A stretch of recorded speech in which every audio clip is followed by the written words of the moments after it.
congrès. Je vais donner la parole à Pauline tout de suite. Chère présidente des jeunes agriculteurs des Hautes-Pyrénées, la parole est à toi et encore merci pour tout ce que tu as fait.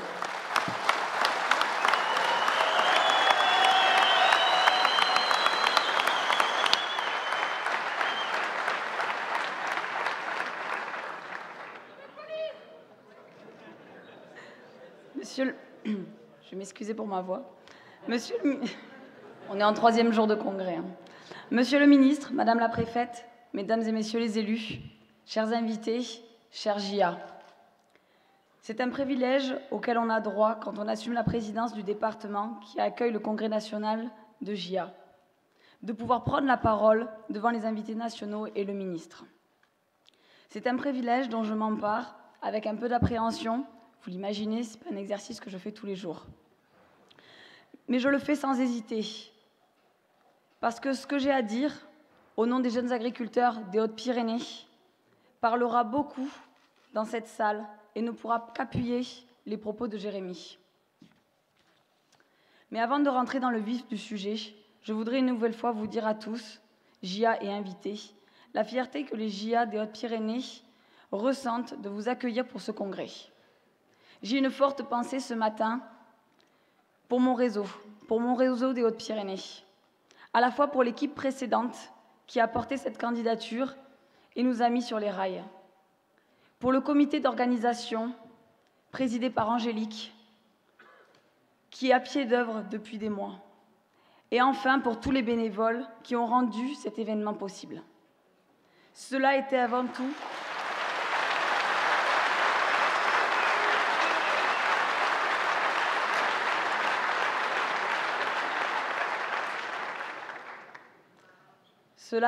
tout un défi humain pour nous, qu'une équipe dynamique de jeunes a su relever. Je tiens à les remercier pour le travail qu'ils ont su fournir et l'enthousiasme qu'ils ont su apporter à ce projet.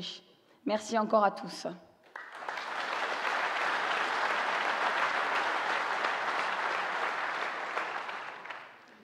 Notre département des Hautes-Pyrénées, riche de ses filières de qualité, repose sur un modèle d'agriculture familiale qui valorise les produits de la ferme, qu'ils soient de l'agriculture biologique ou conventionnelle. Une des spécificités de notre département, vous avez pu le voir au cours de ce congrès, c'est bien de retrouver 3 territoires très distincts. Nous avons la montagne, les coteaux et la plaine. À chacune de ces zones, son agriculture. À chacune de ces zones, ses enjeux, ses difficultés, qui illustrent bien l'ensemble des diversités de l'agriculture française, que vous représentez tous aujourd'hui à Lourdes.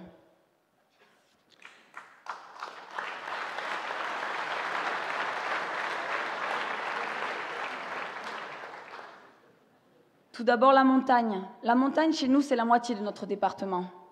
C'est bien l'agriculture qui contribue fortement au tourisme de notre département. Vous n'êtes pas sans savoir que pour profiter de nos précieuses stations de ski pendant l'hiver, il faut tout d'abord entretenir nos montagnes. Nous avons une activité agricole centrée sur le pastoralisme. Un pastoralisme qui non seulement fait vivre les agriculteurs du territoire, mais façonne aussi les paysages, qui en font donc l'attrait de notre département. Et là, vous vous en doutez, je vais vous parler de l'ours. Pas parce que je ne serai pas sensible aux enjeux de préservation de la biodiversité, ni même parce que j'aurais fait de l'éradication de cet animal un objectif personnel. Non. Je pense simplement que quand on veut préserver, voire redévelopper une espèce animale dite symbolique, comme l'ours dans les Pyrénées, on se trompe de sujet. Car comme le loup, c'est un prédateur qui s'attaque au troupeau. Vouloir qu'il prospère tout en préservant nos élevages, c'est compliqué. C'est comme ça. On a souvent des « en même temps ». Et oui, c'est difficile. Parce que je suis présidente des JA du département, bien sûr, mais aussi parce que je regarde les intérêts d'un territoire dans son ensemble. Je dis qu'aujourd'hui, en l'occurrence, il faut faire le choix du pastoralisme.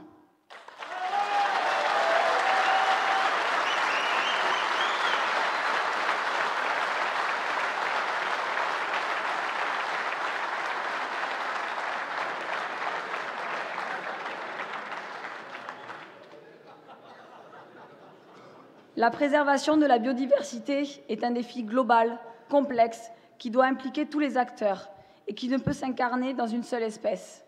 Ça n'a tout simplement pas de sens, surtout si cela se fait au détriment de tous les écosystèmes et de tout le territoire rural. Maintenant, je descends un peu et j'en viens à la zone de Coteaux.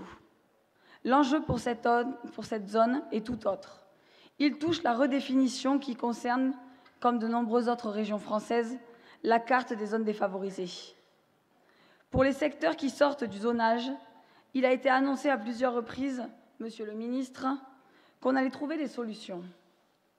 En effet, des solutions ont été avancées, mais elles n'accompagnent en rien les territoires et elles ne sont pas pérennes pour nos exploitations.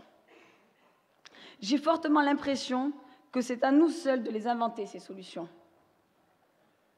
Je vous avoue que j'ai un peu de mal à entendre ce « faites-nous des propositions » de la part des pouvoirs publics qui, à mon goût, se défaussent un peu facilement.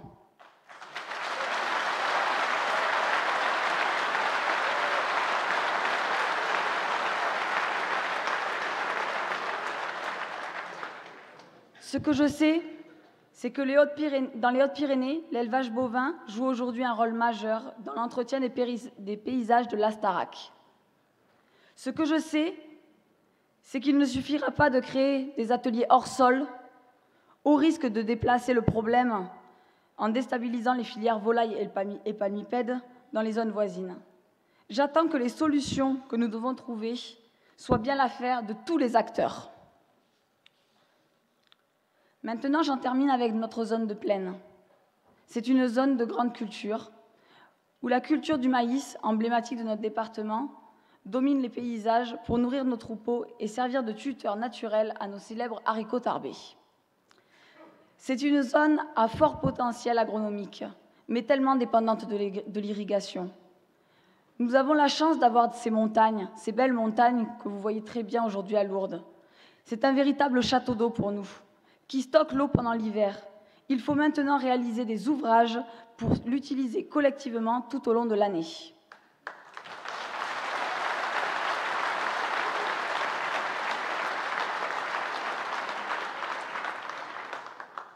Je pourrais continuer sur l'irrigation, mais je vais mettre l'accent sur un phénomène majeur qui est celui du foncier. Aujourd'hui, l'accès au foncier, c'est ce qui nous limite dans les installations de nos jeunes. Il nous limite dans la transmission et donc dans la passation de nos exploitations. Comme ailleurs en France, l'urbanisation et le développement du travail à façon se font au détriment de l'installation. C'est un enjeu dont le législateur doit se saisir, mais je n'en exonère pas non plus nos propres organisations. Les outils économiques aussi ont leurs responsabilités en matière de renouvellement de génération en agriculture. Ils ont leurs responsabilités quant au modèle agricole qui se développe sur nos territoires. Sans doute la solution passera-t-elle notamment par l'avancée sur les travaux de définition de l'actif agricole et du statut de l'agriculteur professionnel.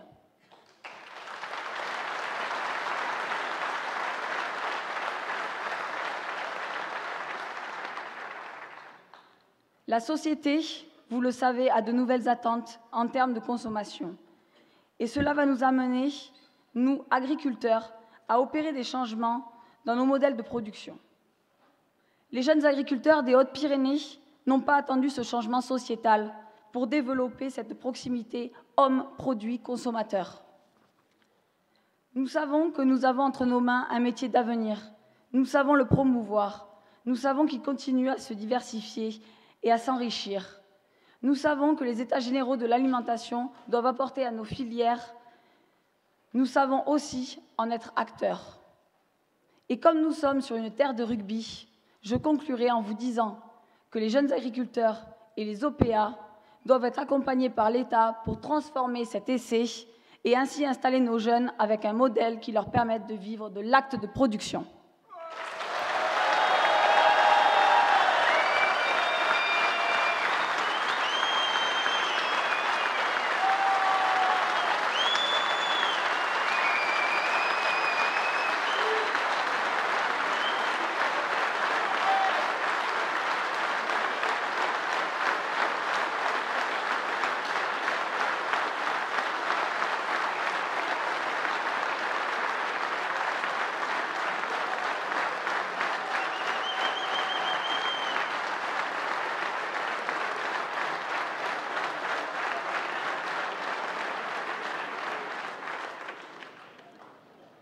Monsieur le ministre, les jeunes agriculteurs des Hautes-Pyrénées profitent de votre présence pour vous offrir un petit présent qui, je vous l'espère, fera prendre conscience des problématiques de notre département.